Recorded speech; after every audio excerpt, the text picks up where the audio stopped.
welcome to Filofax Friday. Hope you're all well. It's beautiful here in England at the moment. The skies are blue and it's really warm, and that means hay fever, which isn't so good, but we're getting through it. So thank you so much for all your lovely comments from last week, following the giveaway and the new starter information. A few of you said you are starting in Filofax and that it was really helpful for you. So that makes me smile, it makes me so happy. And you guys have been over to the blog and entered the giveaway, which is good. Remember, the giveaway runs until the end of the month, so if you did want to enter, then pop on over. All you have to do is pop your email address into the giveaway widget and follow the sponsors shops on Etsy. It's as simple as that. There's no questions to answer or anything like that. You just have to follow the Etsy shops. And I also wanted to say a really big thank you to the lovely ladies who have sponsored the giveaway. It's been absolutely fantastic. All their details are available on the blog, and I'll also put them in the description below. This week I wanted to carry on the theme of getting started with Filofax and just going through really a few more things that I thought might be helpful to you if you are new to Filofaxing or you're looking to start with Filofaxing. And I asked the ladies of the sponsors of the giveaway if they would answer some questions as well. So what I thought I would do is I thought I would pose the questions in my video and then answer them for myself. And if you want to see the answers from the other ladies, then pop over to the blog. Those ladies don't have videos, but they very kindly wrote the answers to the questions for me, and they're all on the blog for you to read. So it would be super lovely if you could go over there and read them, because obviously they took the time to answer the questions for us. And I just thought it would be really useful to get other people's perspectives on Filofaxing and what works for them and doesn't work and that kind of thing, because I think when you're new to it, you just kind of think you need everything straight away, and I just thought it might be interesting for them to impart their knowledge. And obviously they're well embedded in the Filofax world, because they also sell stuff for Filofaxing and planners and just cute stationery. So excuse me, I sniffed, that's the hay fever. So I thought that would be interesting to kind of impart that. So the questions I'm also going to pop in the comment section below, and I'd like to do this as a bit of a tag video. So if you would like to answer these questions, then please do so either on a video or on a blog post. And then if you leave the link below, then myself and other people can come over to your blogs and your YouTube and come and see what you've got to say about that, and that would also kind of help out some other people who are new to Filofaxing, because I don't think you can go wrong with a lot of advice and help. So without further ado, the questions and my responses thus follow. Basically all throughout school, we were given an academic planner, and that was to kind of log our homework and stuff like that. So I've always been used to kind of keeping a to-do and a track of what's going on, so that's kind of ingrained in me, and that was school's fault.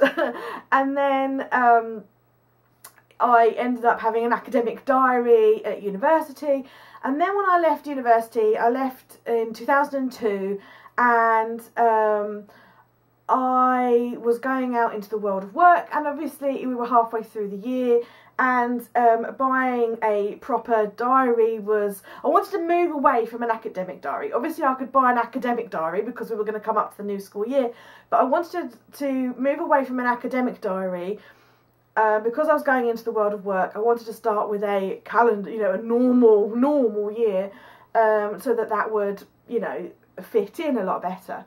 And in that time I couldn't find any diaries for sale, but I could find Filofaxes and various inserts, and I thought, well, actually I could buy a Filofax, then buy an academic diary to get me started, and then just carry on buying the inserts as we went on. So I bought the there's a pocket size, which I still have to this day, my little baby. Yeah, 2002 I bought this, and I love it. I'm pretty sure it was 2002. Someone may correct me if this wasn't even around then, but I'm pretty sure, if my memory serves me right, if it wasn't this one, then it was a different Filofax that I no longer have. But it's the Botanic and pink and brown. It's like a fabricy corduroy feel, and it's in the pocket size. And this served me really, really well because I was using this for personal only, and because I worked in an office. I used to work in human resources and training, and I used to use this for personal only, and when I was at work I used to use an electronic diary. I used to use Outlook, and you know, because I used to have to coordinate with other people's diaries, and so I really didn't need a massive diary or anything, so this pocket size worked perfectly for me. And then, you know, as time's gone on, I no longer work in an office for someone else. I went back to university, as you know. I went back to university and retrained, and then gave up the world of working for someone else, and then decided to work for myself. And my needs have changed because I no longer work full time, and I work for myself, and I've kind of moved on, and I need a bigger planner. So that's how I moved on to something that I could write in more. So nowadays I use, as you know, the A5 size, and that pretty much has everything in there. It has my appointments, my meetings, you know, like doctor's appointments, you know, all that kind of stuff. To-do lists. I also have like household stuff in there, meal planning, I have blog stuff in there. I'm on the committee for organising the village fete, so that's all in there. And I also use it as sort of a notebook, so I've got paper in there. And as you know, I mean, I've done previous videos on these. I've also got my weight loss and health Filofax, and I've also got the one that I use for tracking my fur babies' health. So it's kind of, before, a lot of it was all up in here. I don't know how I did it, but now it's all kind of out on paper, and it's made life a lot easier. And also means, like, my husband, you know, he can access like the vet, you know, if he's took the girls to the vets, you know, he's got access to their records as well, rather than it being up here. So that's how that's kind of made that work, really. In terms of what I couldn't live without, I'm not just saying this because I sell them, and you know that with my videos I just enjoy sharing, and I enjoy making videos for you guys. Yes, I am not going to lie that I have an Etsy shop and I sell stuff for the Filofax world. I do. And so, you know, I've never made these videos about selling, because that's not what I'm about. I just like to share how I do stuff, and then if you like it too and you wanted to buy something off of me, then that is great. But these videos have never ever been about selling for me. They've always been about sharing, and because I enjoy it and enjoy what I do. So my answer to this question isn't loaded from a sales point of view, but the things that I couldn't be without with my planning are my inserts. And I made my own inserts because I couldn't find inserts that I wanted that worked with how I wanted to use a planner. I just couldn't find them. And obviously I have a design and graphic design background, and it just made sense to me to make my own. I could customise them to how I wanted them to be, and I just couldn't be without them now. They've evolved with me, and I tweak them and change them so they are working just how I want them to work, and I just really could not be without them now. They are essential.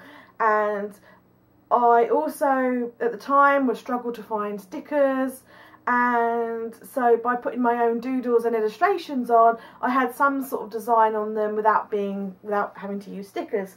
Now, as you know, I have an Etsy shop and I sell stickers because I've, you know, managed to find them wholesale, but that was how it kind of started.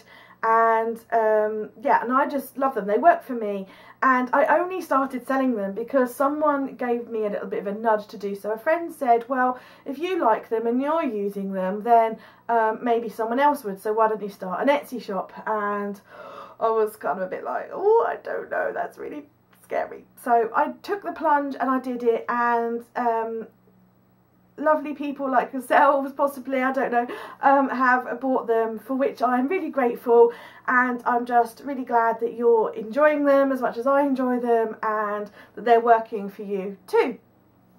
The other things that I could not be without are sticky notes. I do love my sticky notes. I use little tabbies that I use for my meal planning, that I can just move days around. I use them for when I want to do something on a particular day, but you know, it may or may not get done. I kind of move it around the days. And I also use sticky notes for doing lists and things like that when you're on the days where you're really busy and just your own little diary section just won't cope on that day. So I love the fact that you can just move them around as needed, so that's really cool. And of course they add an element of decoration if you don't want to decorate your pages. When I first started, I really thought that I needed to colour code, and I'd seen all these people colour coding with highlighters and coloured pens and things, and I found for myself it was more confusing and more time consuming having to keep remembering what colours I'd used for what, and going back to my key, that in the end I ditched it, and I just thought, you know, it's not working for me. For people that find it really easy to remember their colour coding, I know quite a few people do, and that's great. I just couldn't remember what colours I'd assigned for what, so I kind of just decided to ditch it and just write in black or blue or whatever I fancied and just be done with it, because it was just far too time consuming for me. But I know a lot of you are really rocking and rolling with a colour coding system, and if it's working for you, then big thumbs up, I say. You know, do what works for you. I think you need to take advice from other people and inspiration from other people, but make it your own. Don't feel like that's what you've got to do. You know, don't feel like you've got to go out and buy stuff, and you know, don't feel like you've got to be jealous if people have got loads of stuff, and you know, they've probably accumulated it over time. Don't be like, I want, I need. You don't need to be like that. You just need to kind of just take it on board, enjoy watching stuff, enjoy watching YouTube, enjoy reading blogs, enjoy looking at Instagram photos. Take that inspiration on board, bank it, put it on a Pinterest board to go back to later. Don't, you know, it's going back to the overwhelm again. Don't get overwhelmed by it. Just kind of take it on board, put it on a Pinterest board, and then when you can, just go back to it when you've got time or energy, or you know, you need a little bit of an injection of enthusiasm, but don't feel you've got to do everything all at once.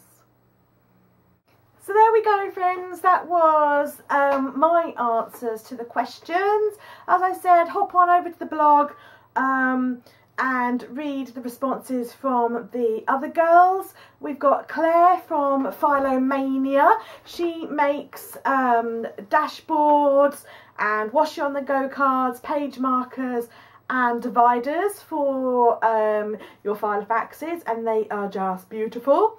We have got the lovely Chaotic Stationery. She sells post-its and washi tape and other gorgeous stickers and loveliness for your planners. And we've got the lovely Maria from Philo Love. She makes planner charms which are really cute and really pretty. I've got several of her planner charms which I've showed you over a few videos. We've got the lovely Kaza from Kaza Dashboards. She makes hand stamped dashboards. And then you've got myself and you know me. So all of their interviews, including mine in written form, is over on the blog. So please, please, please do go and check them out, because the lovely ladies have taken their time to do so, to write for me. And also remember the giveaway. You've still got time to enter the giveaway, and the link for that will be below as well. So I hope the weather is being kind to you wherever you are. I know some people down under are coming into autumn and winter now, but I hope where you are it treats you kindly. Have a good weekend, everyone. Bye.